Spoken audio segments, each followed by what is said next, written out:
The Himiway D5, also known as the Zebra, lands squarely in the do-everything, go-anywhere fat tire category. But where it distinguishes itself is how confidently it carries a rider through the North Georgia mountains, constant mix of winding paved roads and chunky gravel, big battery capacity, a stout frame, and a torque-sensing drive system form the backbone of the experience. And that foundation shows up on every steep rise, cambered corner, and washboard straightway. If you ride where grades come in stacks, pavement cracks give way to pea gravel without warning, and wind gusts push you through the gaps in the ridge lines, the D5 feels purpose-built for those conditions. It's not trying to be delicate, it's built to be planted and predictable, the kind of bike that stays calm while the terrain changes under its tires. At first glance, the D5 is a stout matte sage green fat tire e-bike with a classic high step over frame. The Himiway D5 looks ready for mixed terrain. The oversized down tube houses an internal battery and carries bold white Himiway lettering, while full coverage black fenders and a sturdy rear cargo rack add a utilitarian vibe. Up front, a black suspension fork and a round frame-mounted headlight sit above 26 by 4-inch knobby Kenda tires on alloy rims, with hydraulic disc brakes peeking through. The cockpit is simple, flat bar, thumb throttle, and neatly bundled cables, and the drivetrain is a 1X setup with a rear derailleur and steel chainring guard. A wide saddle, side kickstand, and reflective tire sidewalls finish off the purposeful look. Alright, let's get this thing unboxed.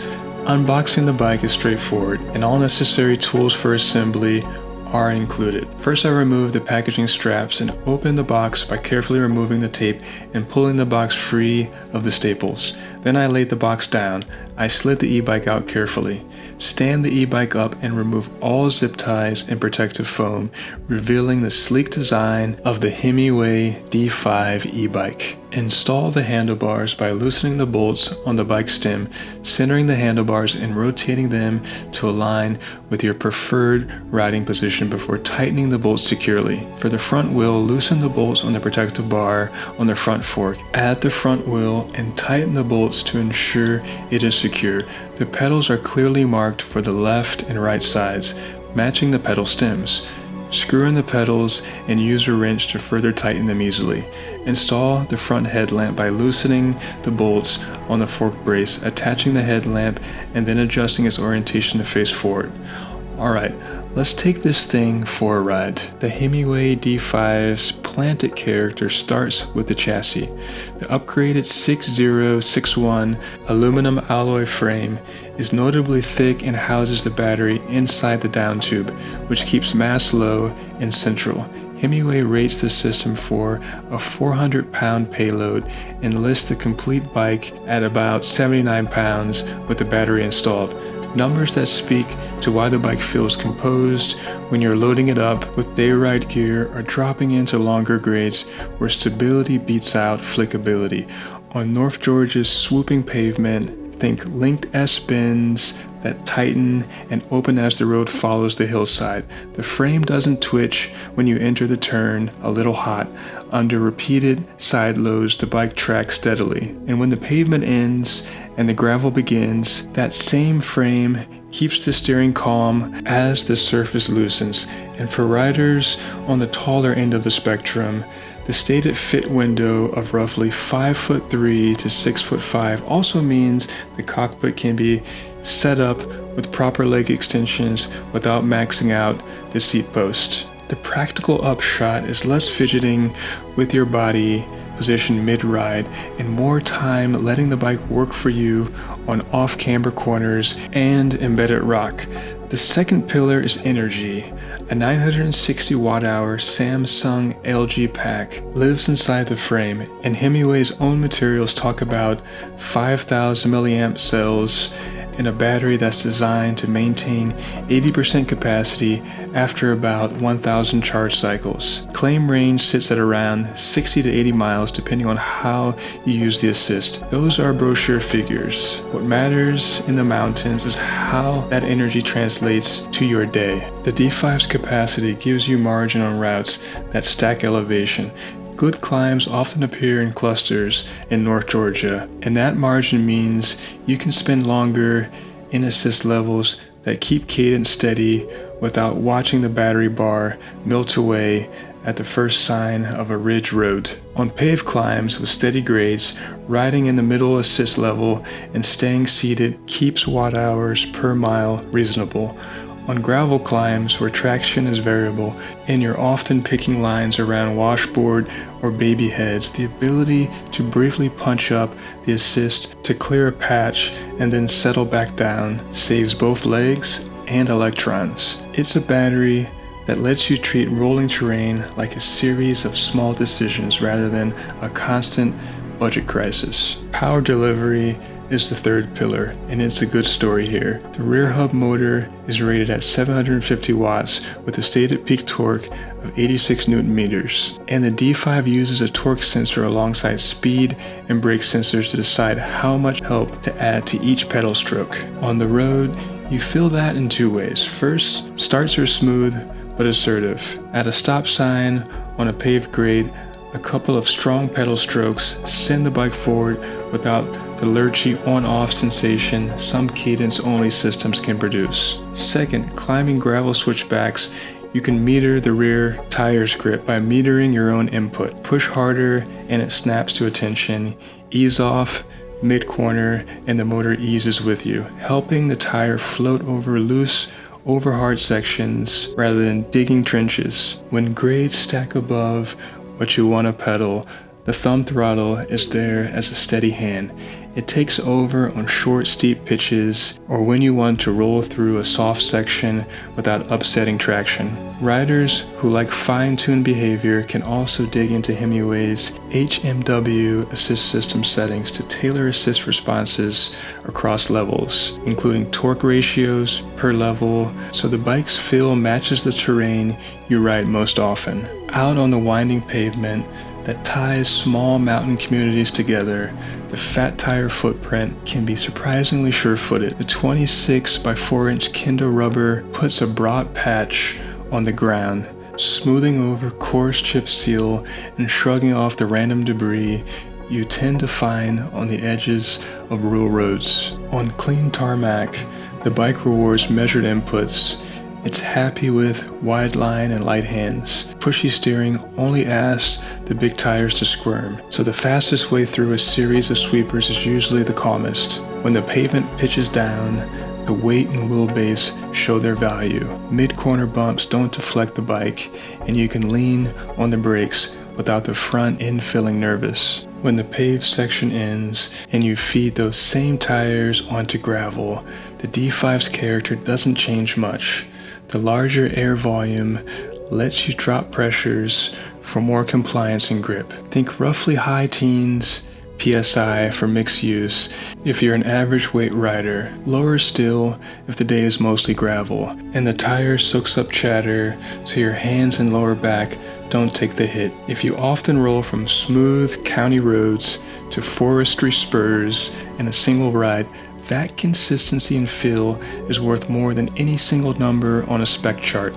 The suspension fork contributes to that consistency too. Himiway lists a TR-AMA coil fork with around 95 millimeters of travel on the D5. It's not a boutique trail fork, but for the job at hand, knocking the sting off potholes on the way up to a ridge and taking the top off washboard on the way down is well matched. Preload adjustment lets you set sag for your weight and cargo, and a lockout helps on long pavement grinds where you want a bit more efficiency and less bob.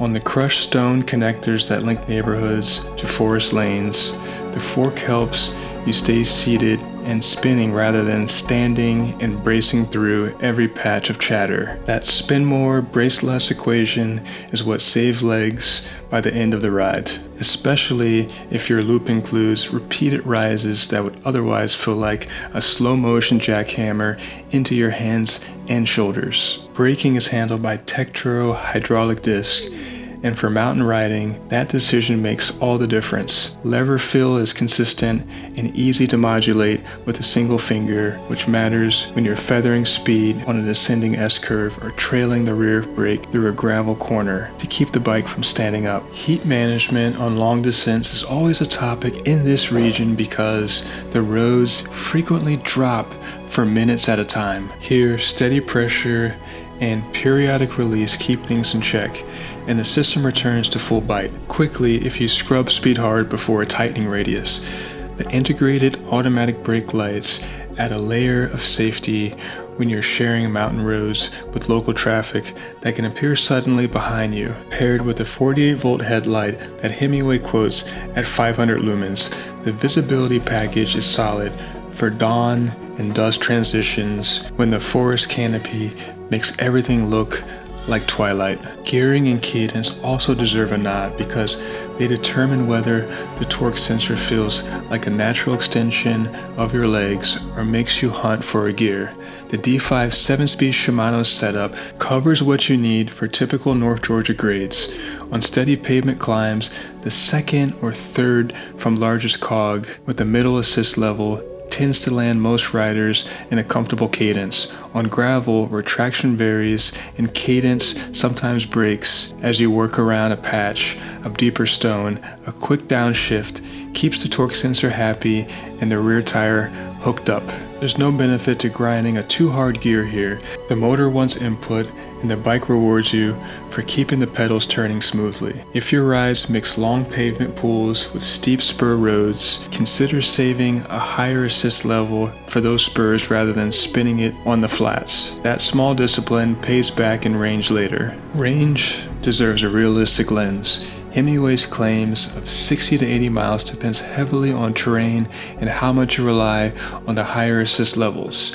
In the mountains, a broad rule of thumb on a hub drive fat tire e-bike sits somewhere around 15 to 20 watt hours per mile when you're riding at a moderate pace with meaningful elevation change.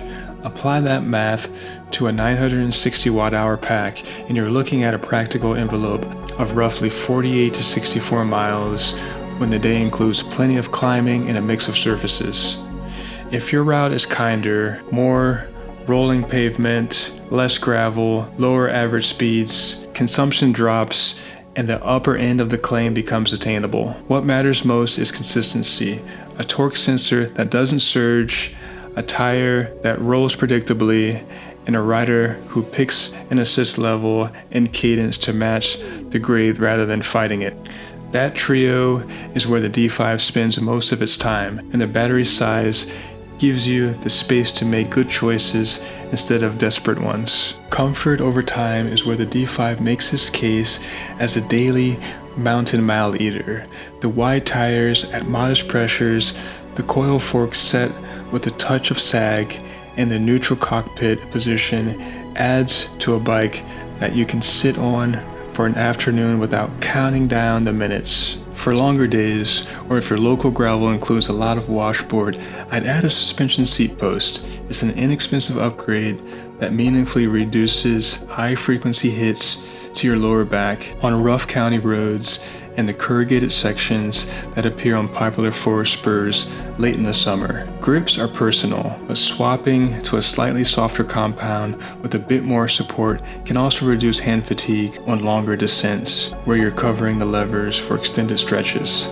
None of these tweaks are required to enjoy the D5 out of the box, but North Georgia rewards small changes that keep you fresh during the last hours as much as the first. As a platform, the D5 is easy to recommend to riders who split time between winding pavement and gravel. The motor's character suits the region's stop-and-go rhythm. The battery size covers the longer loops that stitch together valleys and ridges, and the chassis smooths a broad spectrum of surfaces.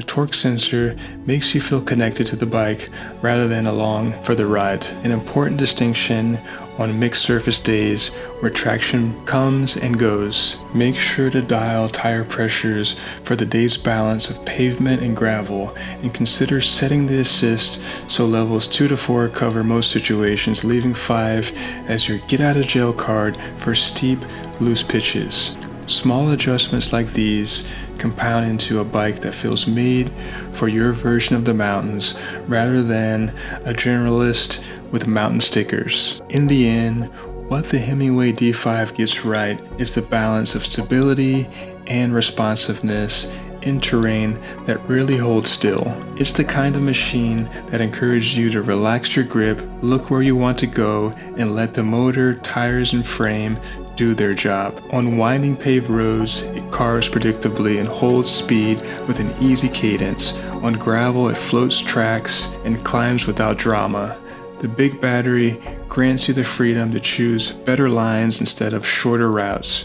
For riders in the North Georgia mountains who see pavement and gravel as two sides of the same coin, the D5 feels like a tool designed with your backyard in mind. Thanks for watching, and if you're new here, don't forget to hit the subscribe button and join us on this electrifying journey. This is Jeremy Vinny, signing off. We'll see you on the next one.